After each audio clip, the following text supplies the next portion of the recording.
So I got my family up early yesterday morning. Yeah, come on now. I was up at 4 o'clock carb loading, and I began to get them up from 4:30ish to a quarter to 5 in there, and we pulled out at 5 o'clock on the dot, and we headed to Covington, Virginia, where I thought I had a 7:45 start time for my race. And when I got down there, I found out that everything had been adjusted for the corona, and there were all these big gaps between races where people were just going to take off whenever they wanted to because it was chip timing, and they didn't want people running out in packs and everything. And they had sent a last-minute email, actually 2, because they forgot something on the first one. And my understanding is that I read the first part, and it was about packet pickup, which didn't really apply to me because I was picking mine up that morning. And my understanding was if I'd have scrolled down to more information, it would have told me about the new adjusted start times. Mine not till 8:30 instead of 7:45, which is a little difference in when you have to get up and leave. So at 8:30, I could actually start my race, and at 8:17, there really wasn't anything happening up around the start line, and the guy said, if you're still waiting to start and you want to start, just go ahead anytime you want. So I just took off, and they weren't even up there yet to give me my good luck kisses or anything, and I don't know if they knew where I was when they got up there and couldn't find me, but it was just a really weird morning. At first, when I found out about the changes in the start times and stuff, I was just a little bit aggravated, but not at the race people, because I was just happy that a race was finally happening. I was just a little upset because I knew they were going to be upset. And when I took my pack back, my racer's pack, and I threw it in the car, I never look at this stuff. They always open it and see what's in it, and she's reading this letter in it, and she just starts giggling. And I said, what? And she said, nothing. And I said, what? And she said, nothing. And I picked the paper up, and I saw the start time adjustments on it. And I knew that they weren't happy with me. And they curled up and went to sleep. And so I was a little upset because there was something going on and I didn't know about it. It was my fault. The information was out there. I should have known. It was 100% my responsibility to know about what was happening, and I missed it. And the whole morning I was missing things, that there was information out there. I never knew what was going on. I took off in my race, and when I came across the finish line, I knew for a fact that I was the second person in my race. That's when you should have went, ooh, ah. And because of chip timing, by the time all the teenage high school and college cross-country runners came in, I was no longer in second. And that's when you should have said, oh. I didn't know what was going on all day, but I had fun and survived to tell about it. Everything in life, from the beginning of creation, every single thing that has happened in creation, every single thing that has happened in humanity, every event from the beginning of time has been about one thing: knowing God. That's all. It doesn't matter what anybody thinks it's about. You look through history, it doesn't matter what has happened. Everything has been about one thing: knowing God. The Bible is about one thing: knowing God. Having church is about one thing: knowing God. Everything that happens in the natural and the supernatural, everything is about one thing: knowing God. And all the information that we need is out there to know Him. And yet, many more people than not still do not know God. Now, knowing God is a very elusive concept, because if we say from the pulpit, how many want to know God, we would all raise our hands and say, I want to know God, and yet most people would not be sure what that means, to know God. I know that God exists, and that was what Job said. When this whole thing started, I knew God existed, but then he began to declare something different at the end. He said, but now I know God. What does that mean, to know God? God who is invisible, God who is not tangible like we are, I can't sit down and have a tangible conversation with Him. I can't reach out and tangibly put my hands on Him. I can't tangibly get to know God. How can I know God? Well, you read your Bible, brother, and you can know God. Know God. Know God. Not know about God, but know God. Well, here's the simple truth of it. Here's how you know God. You know God's ways. You know how God acts. You know God's character. You know God's nature. You look back through the history of God's Word and the history of humanity, and you look at what God has done and how God has done it, and now you can say, I know God. I'm knowing God. I'm beginning to know God. I'm beginning to know how God works. My wife and I know each other. But we know each other after 37 years of marriage because of watching each other and how we act, how we do things in life, how we do life. Knowing God is knowing how God works. Today I want to talk to you about the process of God.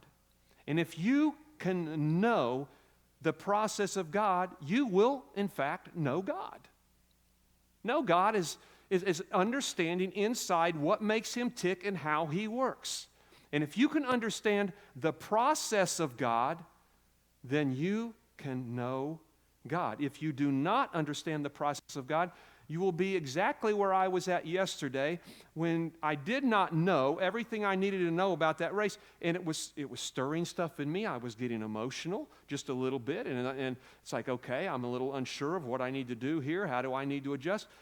If you don't know the process of God, you will walk through life in a just a fog bank, unsure about what's going on, unclear. You will become emotional.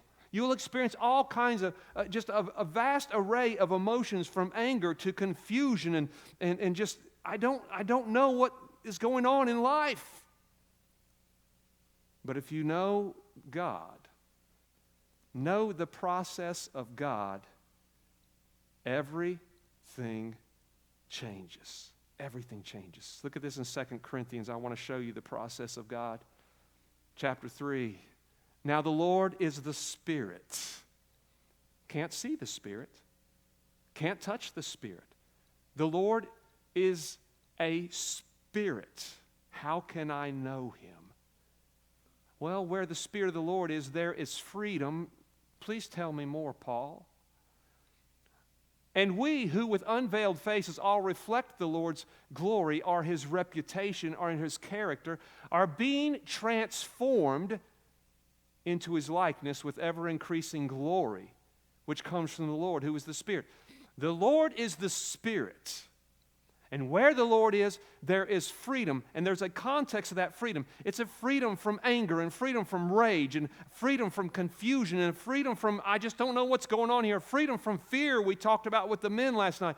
A freedom from just, I don't know what's happening in life right now. A freedom from all that. How? Because the process of God. What is the process of God?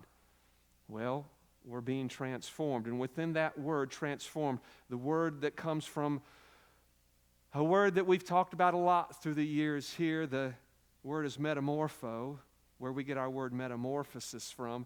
It talks about the transformation process of God. Even as we know all about the butterfly that starts as a worm, spins a cocoon, something weird that we can't see is happening inside of the cocoon, and then it breaks out of the cocoon, and it is a beautiful butterfly soaring above the earth. What a beautiful, intentional picture God has given us. But the process that God uses is a process of change. It's been going on for 6,000 years in human history. From the very beginning, when He formed man in His image, His likeness that we just read about, and He kick-started a process, a metamorphosis, a transformation that when you tear this passage apart, it's where we get that term, from glory to glory. He's changing me. It speaks about it in that process. Can you just check and see if the computer channel is still on? There's a buzz up here and it's driving me bananas, and that's usually what it is. It may not be that time this time. It may be something else up here with something weird these guys have hooked up. That's the process of God. It's transforming, It's always changing. It's always taking something that was and it's working with it. It's dabbling it. And now it's going from season to season where it's changing. That's the ways of God. The process of God. If you know that about God, then you can say, I'm beginning to know God. Now, this process of God, all through the Bible, God uses many, many things to process man. Many things. He uses prosperity and disaster. Isaiah talks about that with one of the great proclamations of God's sovereignty. He said, God said through Isaiah, he said, I am the Lord God, there's no other. I control prosperity and I control disaster. God is in control. In the big picture, you can't change it. Tracy can tell you all about it if you don't believe me. God is in control in the big picture of moving all the parts around. In the middle is man's free will, where man gets to make many decisions for himself, and then how it ripples into many people around them. But God said, I'm in control of prosperity, and I'm in control of disaster. And it's part of what God uses in the process to change humanity from glory to glory as He's changing us. From the very beginning, when Adam fell, He began the process to return us back to what Adam originally was, what Jesus, in fact, was, the first pattern of what we are to become as we are in the process of God. God uses conflict to process us. Whether it's an individual, whether it's a family, whether it's a nation. God has a model, a historical record of using conflict. We always pull out the obvious example with the story of Joseph in the Old Testament. His brothers are jealous. They throw him in a pit. It's conflict. He's in a pit. The pit speaks of so many things in life that we can relate to. Now he is sold into slavery by some of his brothers. We can relate to that symbolically, figuratively. We can relate to being sold out in life. Now he is bought as a slave in Egypt, and he is falsely accused of attempted rape. We can relate to that, being falsely accused in life, the conflict of that. He is thrown in prison because of the accusation. We can relate to that, being in bondage and being in prison in life and all these things of conflict happening. At the end of Joseph's, not the end of his life, but the end of his solo life before being rejoined with his family, he declares all that the enemy has meant for destruction, God has been using for good in my life, for the process, the metamorphosis in my life.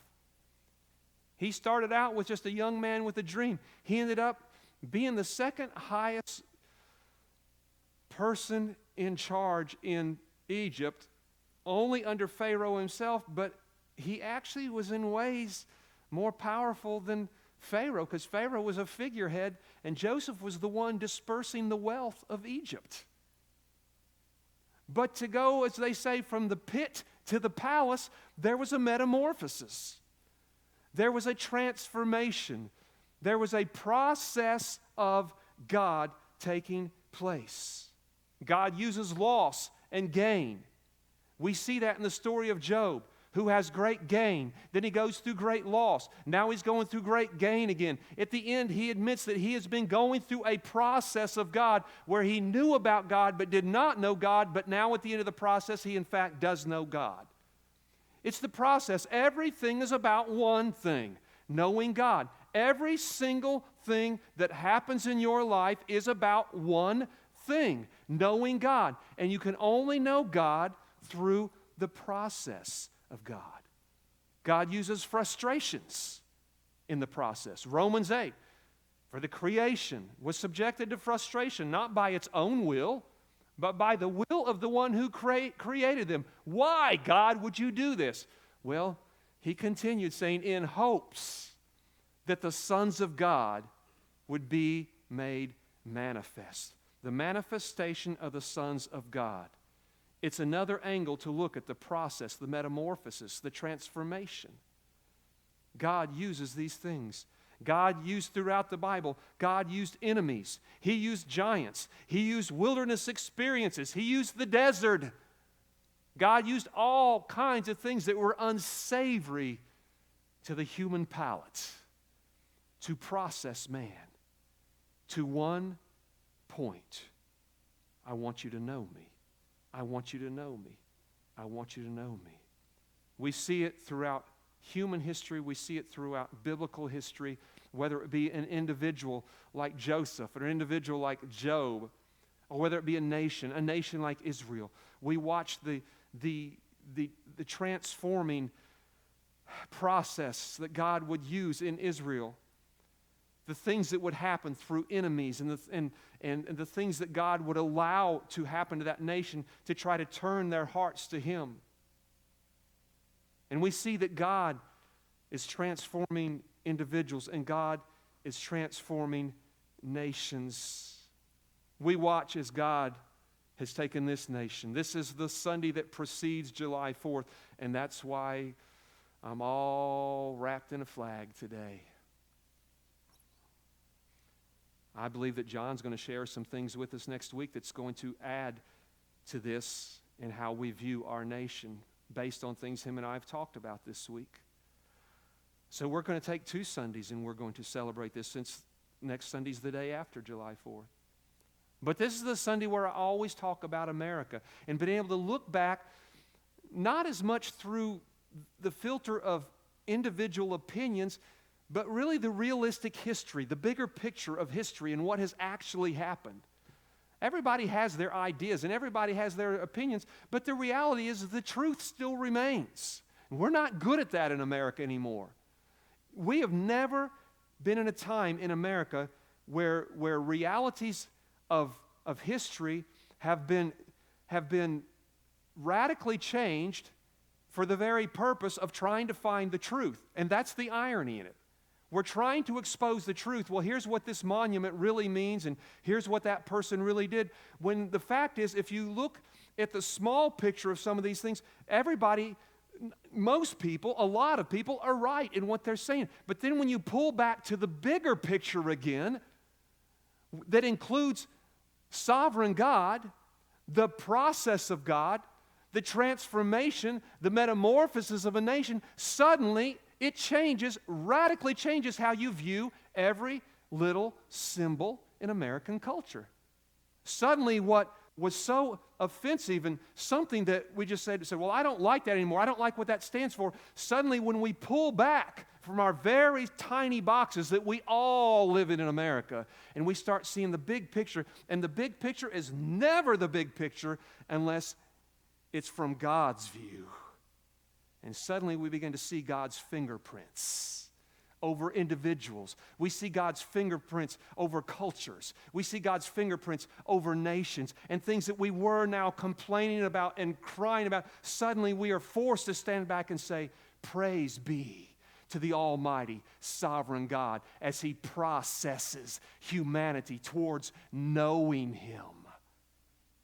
America is a nation that it would not be fair to compare our barbaric behavior to nations long before us. I've told you guys I chuckle all the time when people start telling me how bad it is. It's like, have you ever cracked a history book in your life? The barbaric nature of humanity. We go back and we just a little ways and we see barbaric behavior of people like Hitler and just the whole hideous thing with the Jews. And it so stands out in the crowd because it's 20th century. But then we take that out of the 20th century and we push it back 1,000 years and 2,000 years and 3,000 years. And all of a sudden it doesn't have quite the spotlight on it anymore because the barbaric behavior of humanity was just so common. And you look at the wars that was going on from the unholy wars on through to people fighting over land in the Middle East, to Eastern Europe and Western Europe, everybody trying to gain territory, the different empires, and the incredibly evil, barbaric behavior and the things that human beings have done to each other. America doesn't quite show up in that conversation. But we've had our moments that when we compare ourselves not to the past, but only to ourselves, we definitely have been a nation that has been going through a transformation since our conception. We, in our own history, we have watched a nation process from barbaric behavior to the most benevolent nation in the history of mankind. We've had our own barbaric behavior. Our most barbaric behavior in the natural, in the scene, in our history, has been with the American Indian. We've had a lot of immoral stuff in America. We still have a lot of immoral stuff.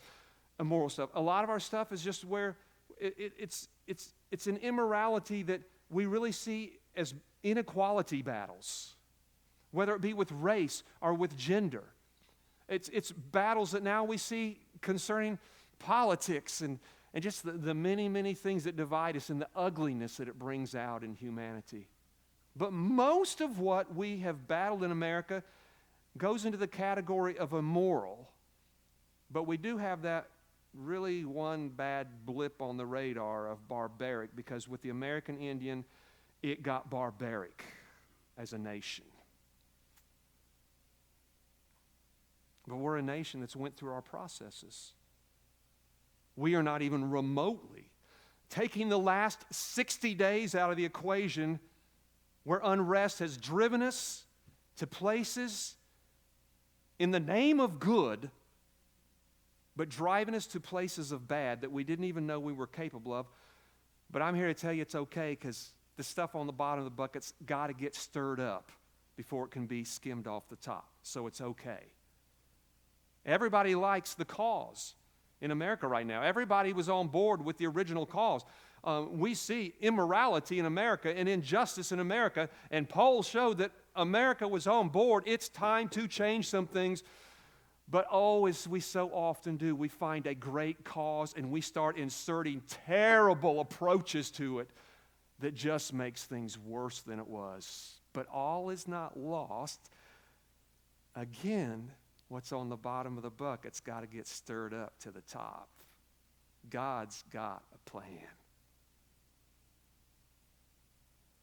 But make no mistake about it, if you are one who's never cracked a history book and you look through peepholes in life and live in a very tiny box, maybe you don't know how far we've come in this nation with God carving on us, taking us to the woodshed, to the threshing floor, to the fiery furnace.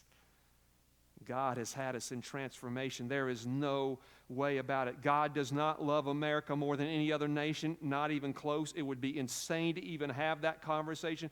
But to say there has not been nations throughout human history set apart for supreme purposes, that would be equally crazy. It is obvious that God's hands have been on this nation from the beginning. We've talked about it almost every July 4th as we go back through the wars, as we go back through our independence and battles against enemies who were so superior. And there's no logical explanation how we ever became an independent nation. There's no logic to it outside of God's fingerprints. God being intentional to take a people who was not a people from all over the earth, a melting pot nation, knowing, maybe you don't know, but knowing in human history that cultures have never got along. Cultures clash.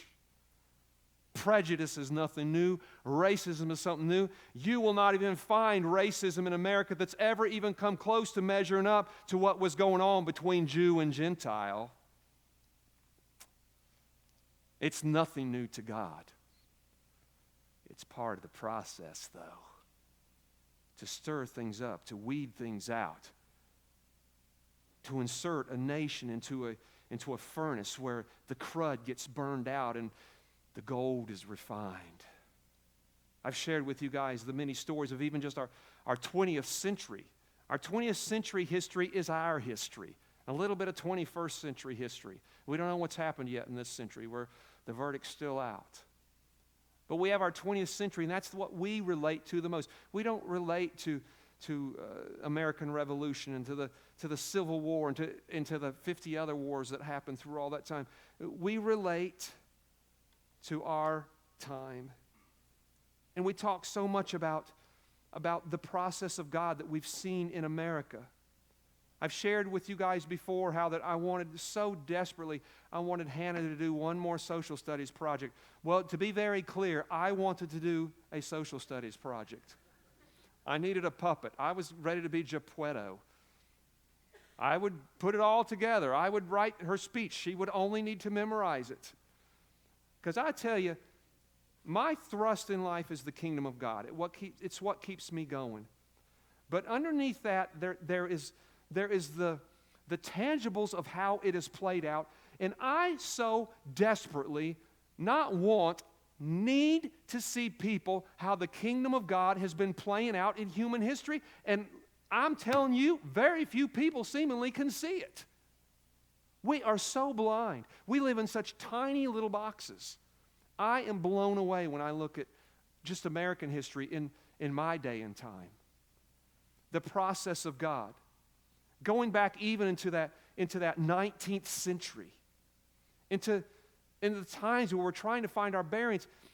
And we're having so many issues because we're trying to find our identity as a nation. We want to be free. We want to be our own government. We don't know how to do any of it. If you think that everybody in our founding fathers was one happy party and everybody was getting along and sitting in a circle singing kumbaya and cooking s'mores on the fire, you couldn't be more wrong. These guys are at odds. Humanity's always been at odds. The apostles were at odds with each other. Human beings can't get along. You want to make it worse? Just take a person from that side of the tracks and a person from this side of the tracks, and you just took it up a notch. You change the gender. You change the skin tone. You change the political affiliation. You just keep taking it up more notches. We can't get along. In the middle of it, Jesus cries out, going to the cross, because he's only got one thing on his mind. Father, make them one. Make them one. It's the process of God. He's trying to make them one. We've talked about through the years how we are not who we used to be. We are not the people that it made perfect sense to employ the genocide of the American Indian. It made perfect sense to us at the time because in human history at the time, that's where human beings were at, not in America, all over the world. In fact, we were probably less barbaric at that point than most of the world. It's just the way that the world was then. There was no value for human life for anyone who was not exactly like you. And so the American Indian, even as Christians that came over and helped found this nation, they did not see the American Indian as an equal, as worthy, that their lives would be worth the same as theirs.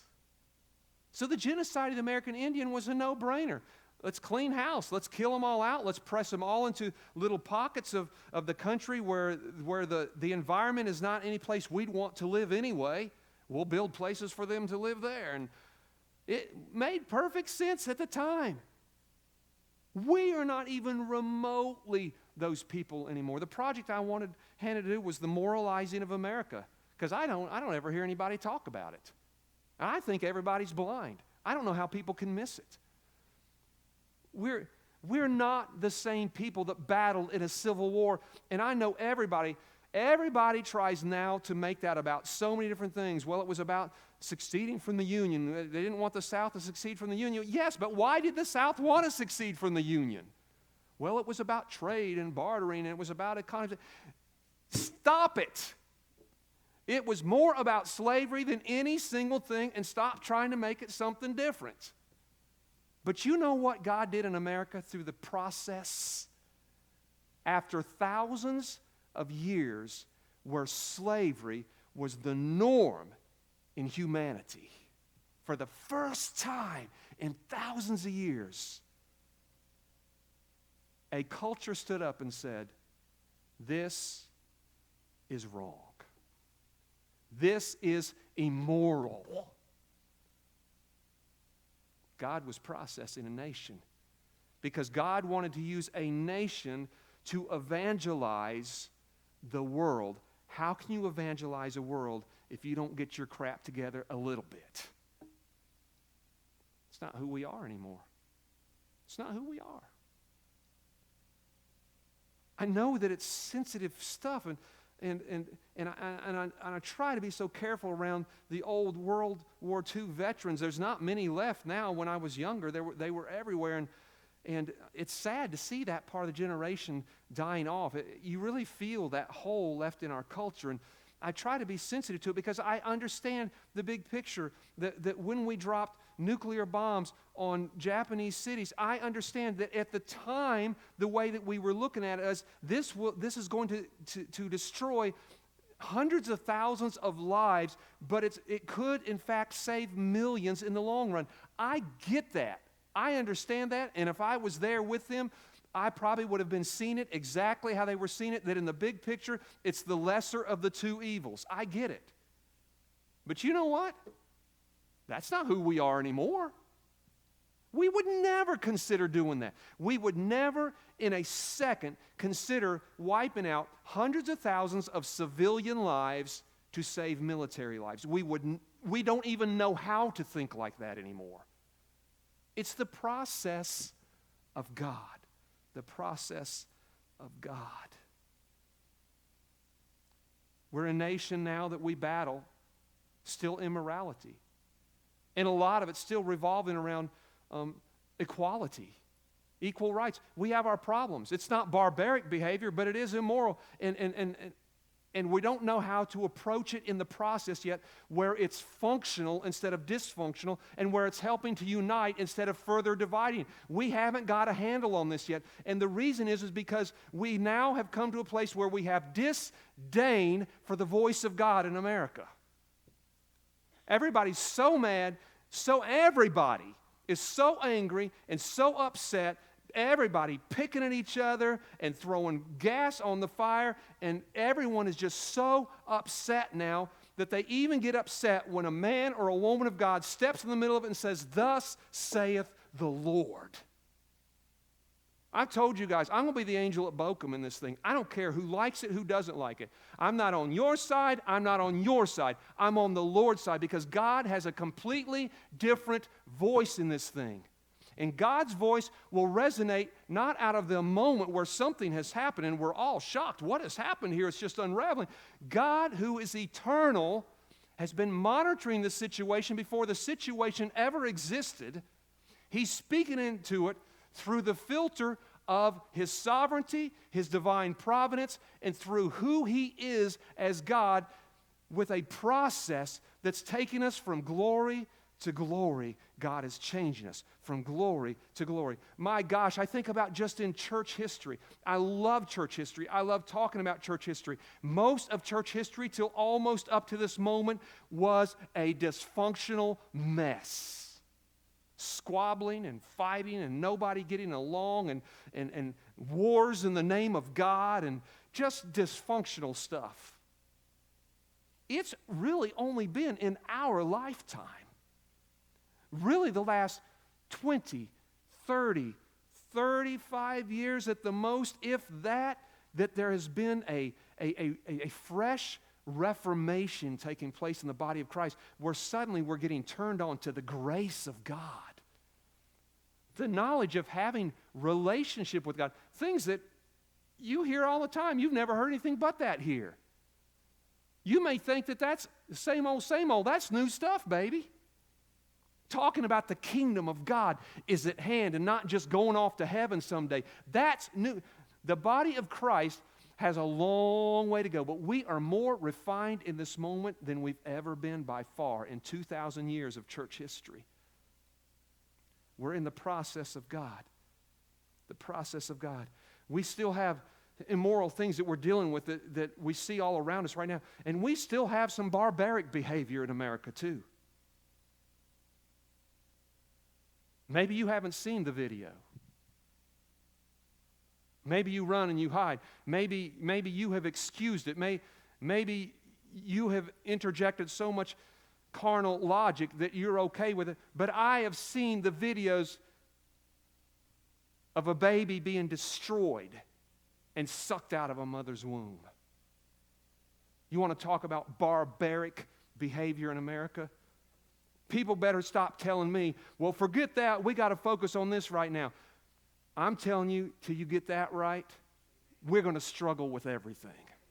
Because there is a ripple effect in the earth. You cannot change it. We're killing white babies and black babies and brown babies and red babies and yellow babies and pink polka dot babies. We're killing God's babies. We're destroying them in the womb. And we think that that's not a ripple effect that's coming back into our cultural wars? I'm telling you, you can look at it through human logic or you can look at it through the mind and the eyes of God. It's a very different view. Because God He ain't concerned about, I don't know if you've looked around the room, probably ain't two of us in here got exactly the same skin tone in this place. We're all a bunch of mutts. I've told you that for years. We were at that race yesterday and I saw this guy come flying in across the finish line with the full marathon. And Daniel, I don't know if you and Kayla saw him.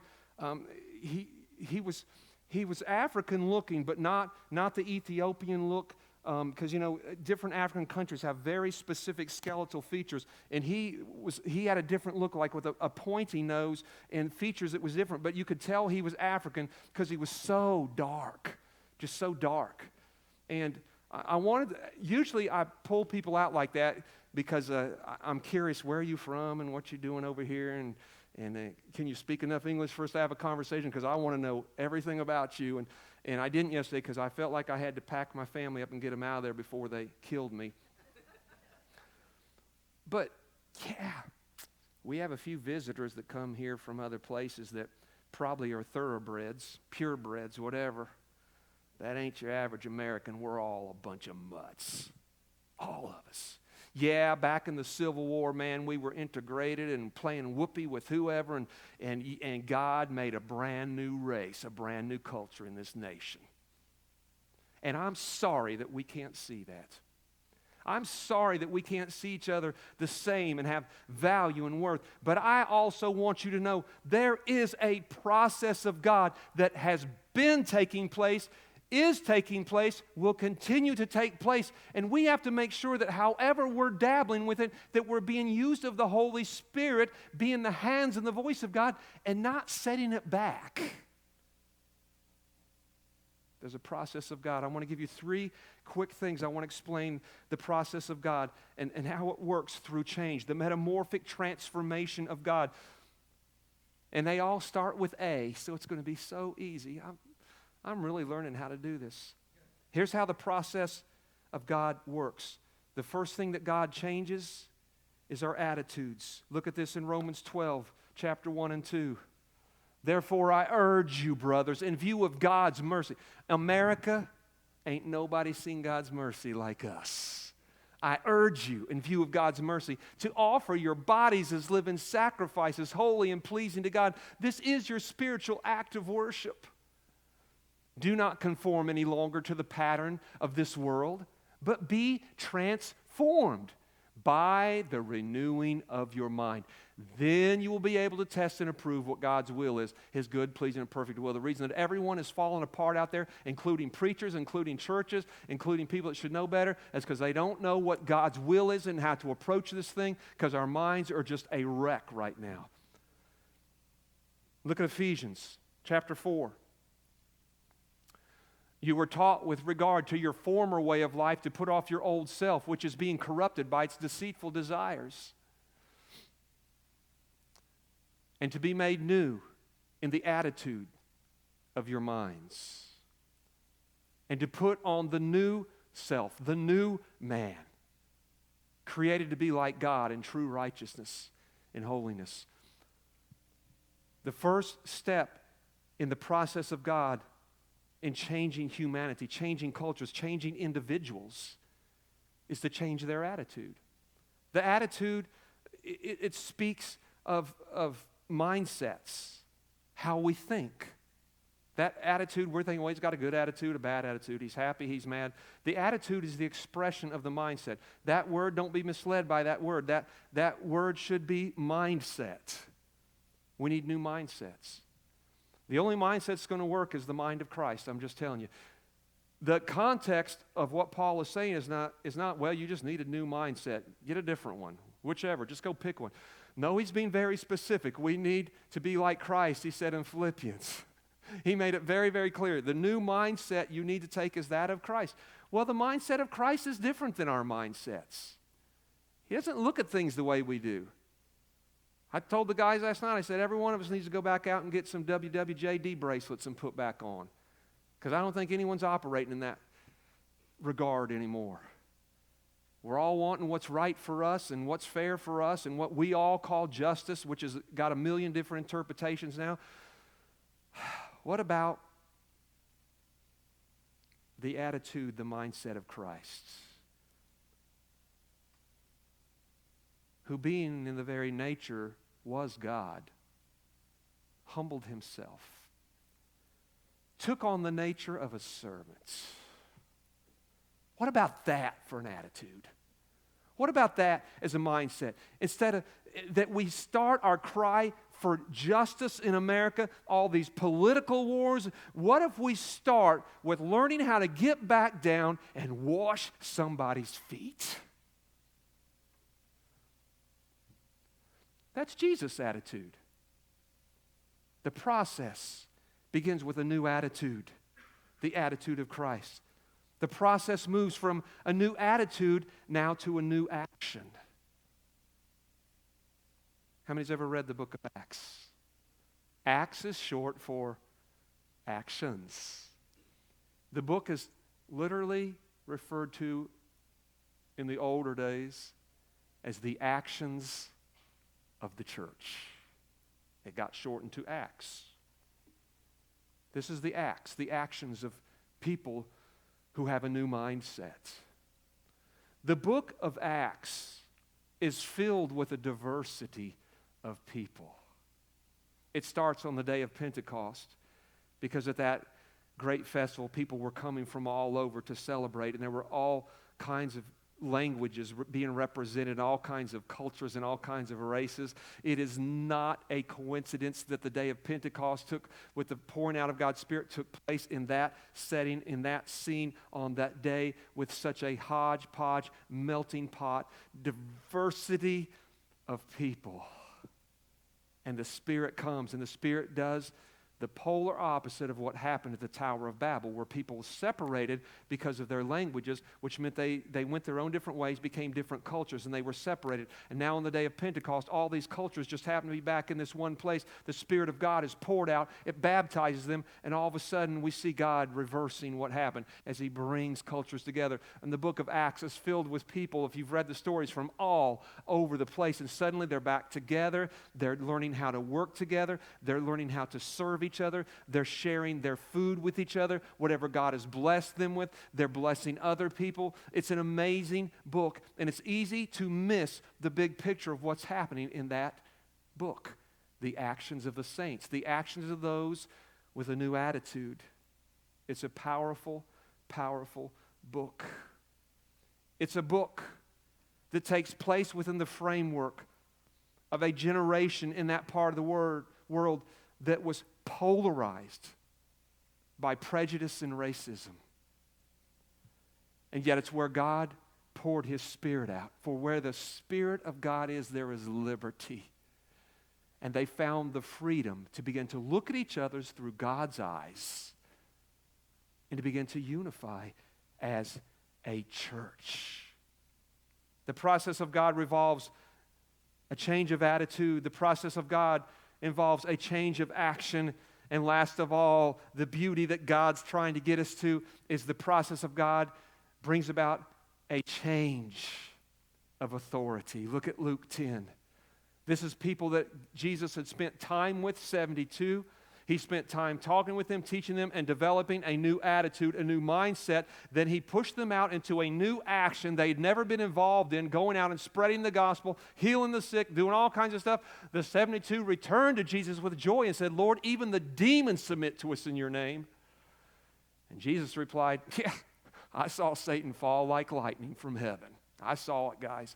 I have given you authority to trample on snakes and scorpions, to overcome all the power of the enemy. Nothing will harm you." It's the ultimate place God is trying to take us, back to where Adam started, the power to rule and subdue all the earth.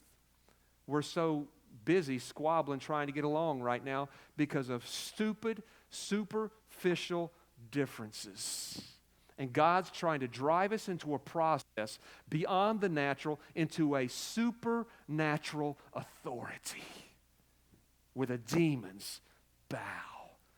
We show up on the scene, demons flee. If they want to stick around, they've got to at least ask for permission. Can we at least go in the pigs? They know they have to leave because we just showed up. It won't be a situation like, well, Jesus we know and Paul we know, but we don't know who you are. No, they should know who you are.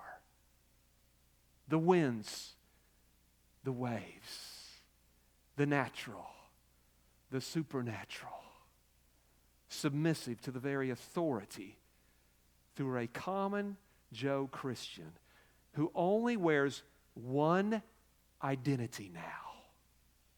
The identity of Christ. We've got too many identities going in America right now. Way too many identities.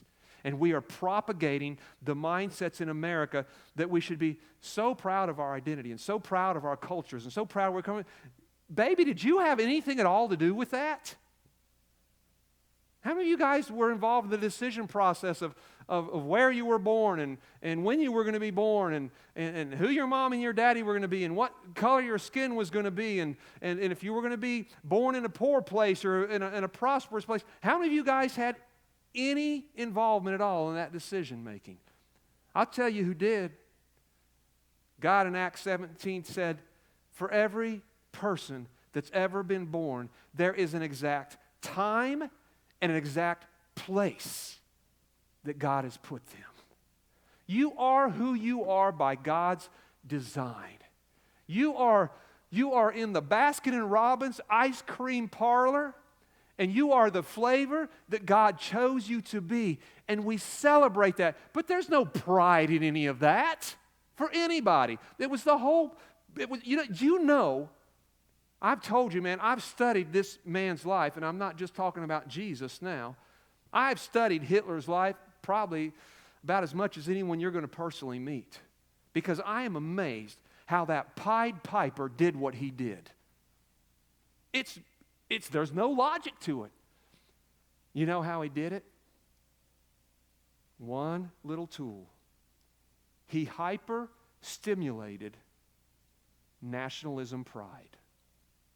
Because you're German. The irony is he wasn't even German. He made them so proud to be German.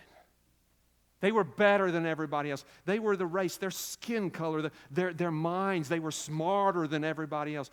And people bit because we have been driven by pride since the garden. You are who God made you to be. There's no pride in that. There's no embarrassment in that. There's no anything. You're just who you are. I am so glad that we no longer live, but Christ lives in us and our identity is in Him. My identity is not, am I Republican or Democrat? You need to stop that mess. It's anti-Christ. Everyone's always worried about some dude wanting to stamp a 666 on their forehead. Baby, the spirit of Antichrist has been around for a long time. It's still around. It's going to always be around. And it's anything that makes you want to go and take that thing that looks just like you and put it in the temple of who you are. You've put a picture of yourself in there, a monument of yourself in there. You're worshiping yourself because this is who I am, and I'm so proud of it. You're supposed to be dead. Dead men aren't full of pride. Dead men have no trouble humbling themselves. Dead men don't get caught up in all the mess that's going on in America now, but what dead men do is through the authority of Christ, they find a completely different way to keep the process of God going, where we're resolving the issues of immorality in America, the issues of inequality in America, even the barbaric issues that are still in America. God's ways are not the ways of the world. His kingdom doesn't approach things the way the kingdoms of the world. Our kingdom is upside down.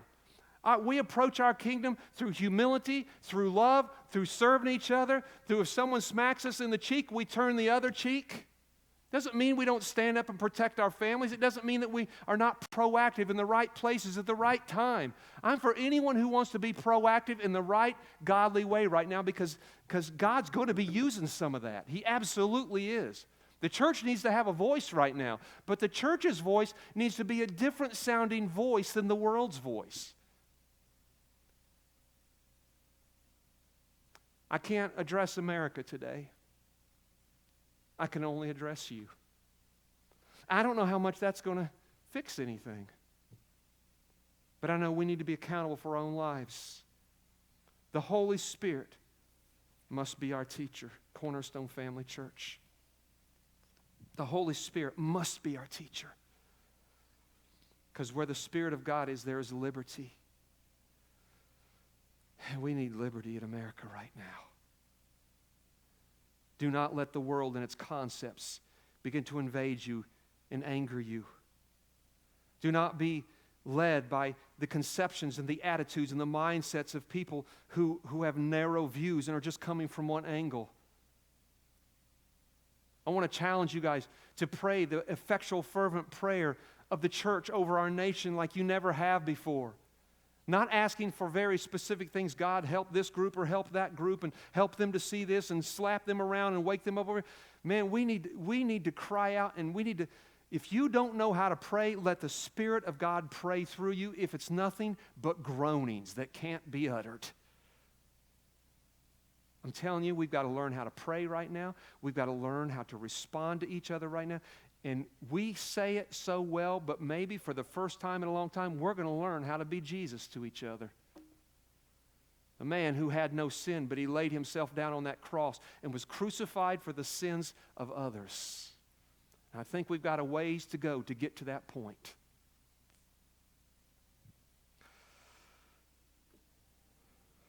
All right, I feel better. You may go home mad, but I'm going to go home happy as a lark. I think most of us today, maybe some of you all are just out there oblivious to things going on.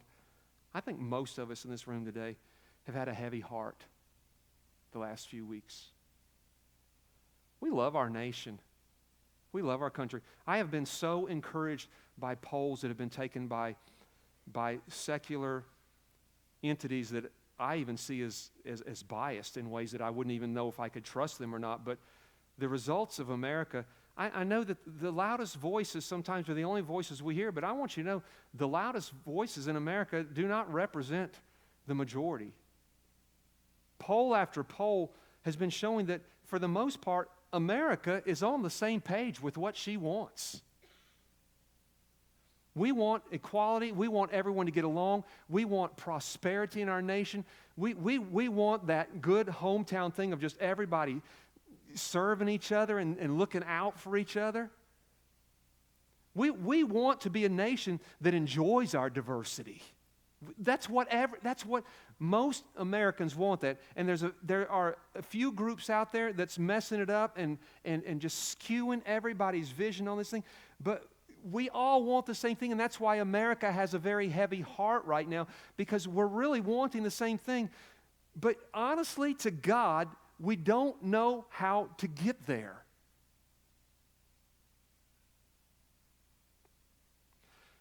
And I'm telling you, it's got to start with what we've been talking about. Last Wednesday night, if you listen to me, this morning, several times the last few weeks, trying to bring you a God perspective on this thing.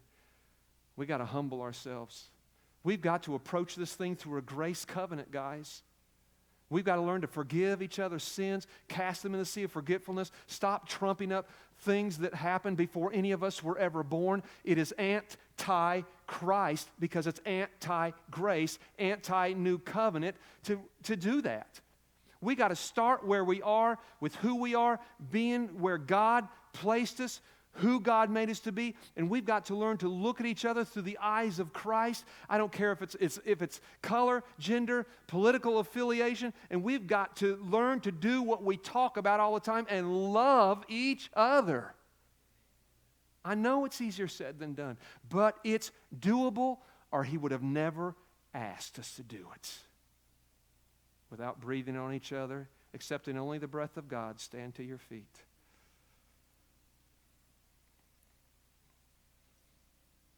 I didn't sing patriotic songs today. I just wanted to break the norms, break the routines. And quite honestly, I don't know if I could even sing those songs without breaking today, because I feel broken. I feel broken. How many of you guys feel a little broken for our nation right now? I feel broken for us. I want us to be healed. I want us to be better than we were. But see, I just don't think it's a coincidence that we suddenly have disruption to our nation on multiple fronts at the peak of our prosperity. Is that just a coincidence? Let me tell you what prosperity does. It lulls you to sleep. It makes you apathetic. It makes you blind. Nothing, as bad as it seems, nothing can make people more blind and apathetic to other people's needs than personal prosperity. At the peak of our prosperity, all hell breaks loose in our nation. From Corona on. Now we got this stinking dust storm we got to contend with. So they say. It rains so much here, I'm not really worried about dust here. It's not a coincidence. Junk's being stirred from the bottom of the bucket because we need to address it. But if we don't address it as Christ, with the attitudes, the actions, and the authority of Jesus Christ, we're going to be going back in time in America to days we never wanted to return to. Today, Father, I stand with my family, my brothers and my sisters, and that's our identity and how we know each other. Brothers and sisters in Christ, that's the only identity we know each other in here. That's how you want it. So we stand together as a family, and we cry out today, Father, for our nation. Lord, I don't know how we're going to take a pause to hear your voice in the middle of this. I don't know how to do that. I don't know what needs to happen logistically and tangibly, Lord, to move us to a place where suddenly there's enough of us that's hearing your heart to where we can all start moving in that productive, reforming, healing direction together. Lord, we look at the political wars, and we look at the race wars, and we look at the mask wars, and we look at the 25 other wars going on right now. And Lord, it makes us just want to go crawl in a hole somewhere and say, come and get me when it's over. But I suspect this isn't supposed to just be over. It's supposed to be contended with. And we don't know how to do it. But you said, Lord, the day would come when the Holy Spirit would be our teacher. We didn't know what that would mean. I think we do now. Teach us, Holy Spirit. Lord, we're a small family in a small part of the world here at Cornerstone Family Church, but I'll bet you we can be that pebble that's thrown into the pond that has ripple effects. Would you show us how to do that? Would you teach us as a church family how to cause ripples coming out from this little place in nowhere, West Virginia, that would have ripple effect, maybe even across the whole nation? Show us how to do that. We love you today, Lord. Thank you for blessing our nation. And we speak for our nation today, Lord, when we say we bless you. Amen? Well, I sure do love you guys. And I'm excited about that, Joey, that y'all still love me. And that y'all won't hold it against me, because